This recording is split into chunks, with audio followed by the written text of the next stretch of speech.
was put under pressure last week, and through all that, he stayed so composed. He's a great leader, and he's done a terrific job out there tonight for France. Well, so much pressure being applied on the breakdown by the French. The Irish are giving away penalties there very freely. They've got to stay on their feet. Up goes Mania. Good service by Galtier. And a good break by Josian. They move right again. Even the tight five is so involved. Tight head props, loose head props. Now the back row of Betson coughs it up. Great defence, Keith Wood. Easterby, gang tackle, hit Betson, up she goes.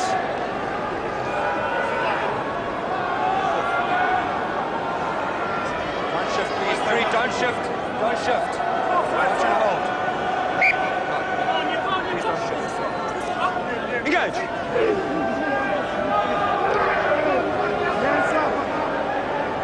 Now Costello takes on the small frame of Michalak, and like good fly halves impeded him and then got away from the breakdown.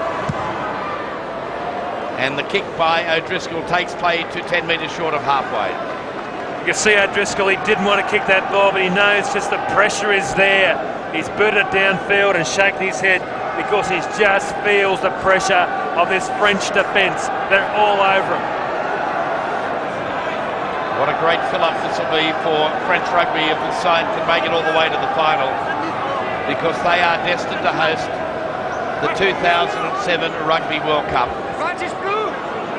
Galtier, even on the back foot, gives it to Michalak. And again, Kelly in very, very much in field, which has freed Rougerie up on the right-hand side again. Now they've got a chance to go left and go wide. Brusque got the ball away. Dominici was picked off in a great tackle by Easterby. Now Michalak, ball beats him into touch. The flair of the French. Ireland up offside, advantage wasn't forthcoming, penalty France. Chance for more points before half-time. Well, I hope that Jonathan Kaplan keeps having a look at the French back line too, because both defensive screens out wide are using the banana defence. The outside backs are coming up very quick. Now he pinged Ireland on that occasion. I just hope he's a bit even. We just noticed out wide, see how the backs, when actual back was in the midfield. He said it was out wide. Well, I don't think that man was offside. Rougerie, he's down injured here. Driscoll hit him high, getting some attention to his nose and also to his neck. The man they call the Blonde Lomu. Not quite as devastating as the man we saw in 95 and 99, Stu. He's got a few tracks to cut before he gets to that stage. Now Michalak. He's been really on song with that boot tonight. 100% record that he keeps intact. 27-0 to France.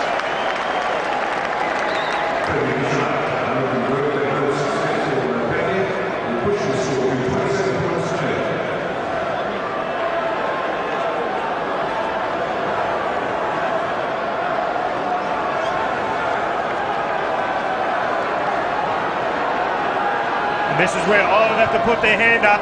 They have to stand and deliver now. Less than 2 minutes from half-time. They need to put points on before this break. Stringer, O'Gara, Dempsey.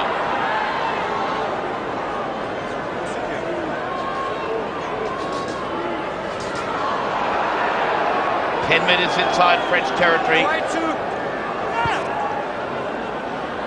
Costello. And again, the French, because they're aggressive at the breakdown, are making this ball for the Irish pedestrian. Yeah, they're so aggressive in their defensive technique. They are racing up and getting in the face of the Irish. Crecker on that occasion, in on the ball, didn't release. Yes. Ireland have no choice but to go for touch. They've got to go for 7 points. Well, France beat Ireland 44-5 back in 2002, and that obviously is sticking in the core of Ireland. They don't want a repeat of that particular performance here in a Rugby World Cup quarter-final. Just before that, Fabien Galtier, the captain, gave the Brinker, a big word saying discipline, keep it. That's the first penalty. Costello was picked off at the breakdown before getting across the advantage line. That's Hayes. Stringer, O'Gara, forward pass. That was an absolute forward pass from O'Driscoll. Undetected by referee or touchdowns. Ireland play on with ball in hand. Stringer barking at the heels of the Irish pack. Horgan has come in from right wing looking for work. But this French defence is like a brick wall. Mags. And back for O'Connell. They won't get through there if they've got to run onto the ball. They're turning too flat. Now Gleeson, Horgan. Benson came in cover. Just like you'd expect from a world-class back rower.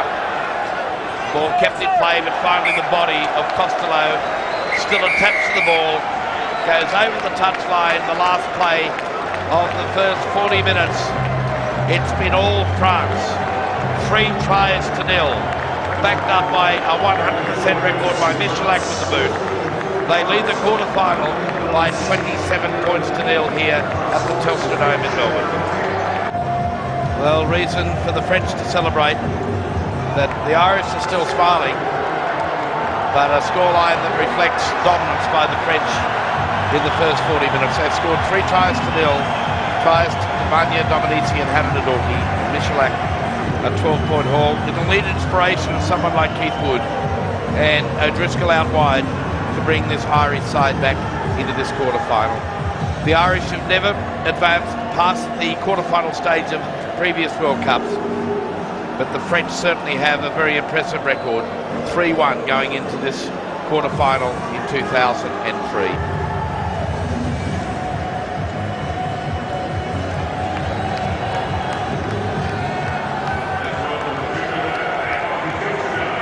Very impressive performance by the French in that first 40 minutes. A 27-point advantage at half-time. And they have continued their wonderful form of the pool matches where they achieved maximum points in their opening 4 matches. They have looked on fire in this quarter-final here in Melbourne. They've looked very fresh, and so they should be, because the majority, and they will just continue what they've done in the first half. You know, their tight 5 have set a huge platform for their loosies to roam around and support the backs. And they've punished the Irish side for every mistake they've coughed up. They have absolutely slaughtered them. Well, for the Irish at half-time, Eddie O'Sullivan might be looking for Wood and O'Driscoll, but he'll be needing divide intervention. Restarts by the French. O'Kelly claims it. That's the 22-metre line at the Irish end, you can see. 3 tries to 0 by the French. Totally dominant display. Oh, and that's the start that Ireland want. The referee playing advantage, but the French will have the scrum feed. Well, no change for either side of the second half, and that man, Ronan O'Gara, was probably the most likely. Very heavy knock in the first half from Serge Betson, and just juggles that one as a look.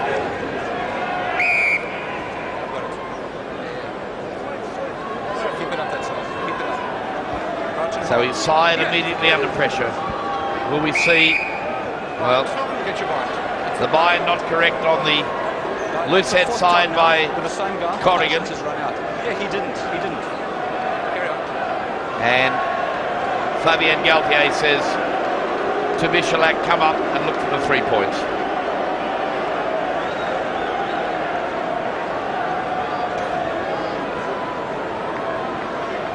Reggie Corrigan slips his bind down. I don't really know if he was actually doing it on purpose or just trying to keep his balance, but the penalty was awarded.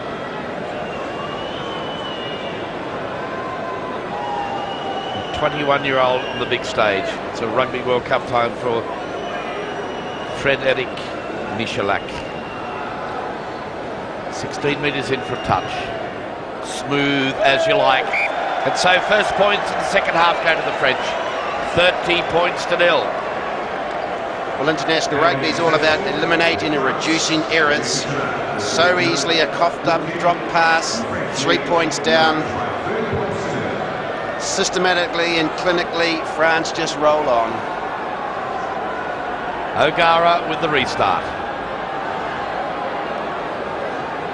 And again, the French go out and look to just drive it downfield. Back for Dempsey, linking with Kelly. He wants to be charged now by the French. O'Driscoll, beautiful pass, but it's been hushed into run into touch by the French. Knocked forward by Ireland, so the French will get the ball into the line out. Well, the Irish do need some luck. A little bit of luck came through then. Brian O'Driscoll, the pass, flicked back inside to Horgan, didn't actually quite find the man. So the French again back to attack. And again, Corrigan has picked up on the loose head side, and straight away Fabien Galthier went forward. Michalak arrived, and now Manya. Knocked forward by the French. Now Stringer looking for the support, puts it to the boot. Back goes Nicholas Brusque. His French fullback was picked for the 99 Rugby World Cup, but didn't actually get there. He withdrew through injury, but he's been in splendid form in 2003. Oh, that's a poor kick by the Irish. Turnover ball again. And a chance for the French to break out. And how good is Martinet going? The tight end prop recovers the ball and flicks. Now Horgan got the intercept there. Yeah, there was no deliberate knockdown there. Horgan had his sight set on the try line down this end of the field. Yes, the ruling there, if the referee had deemed that that was a deliberate knockdown, that would have been a penalty to the French. But you can see from the reaction from Horgan, he was looking for the genuine intercept. What a likely lad on the right wing. He's had limited opportunities. Late in that first half, he went looking for them. So Stringer hands the ball over for Fabien Galthier.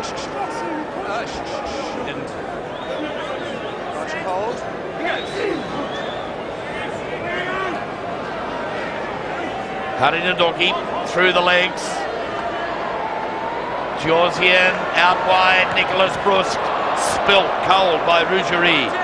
Irish ball, 22-metre line, on defence, Costello. And O'Gara's trusty right boot drives play deep. But no advantage, the referee would come back to pack the scrum. Knocked forward by France, Ireland with the put into the scrum just outside their own quarter line.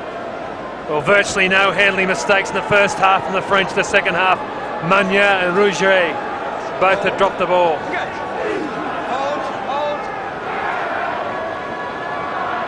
Good scrum by the French, trying to disrupt the Irish ball.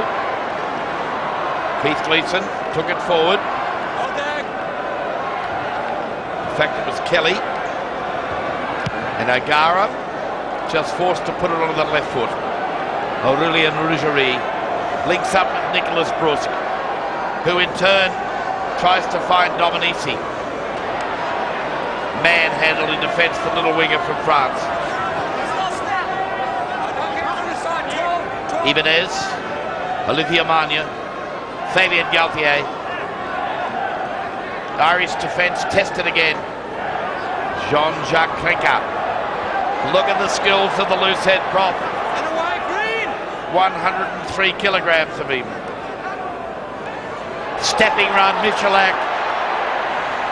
Jalzian. Out for Ibanez.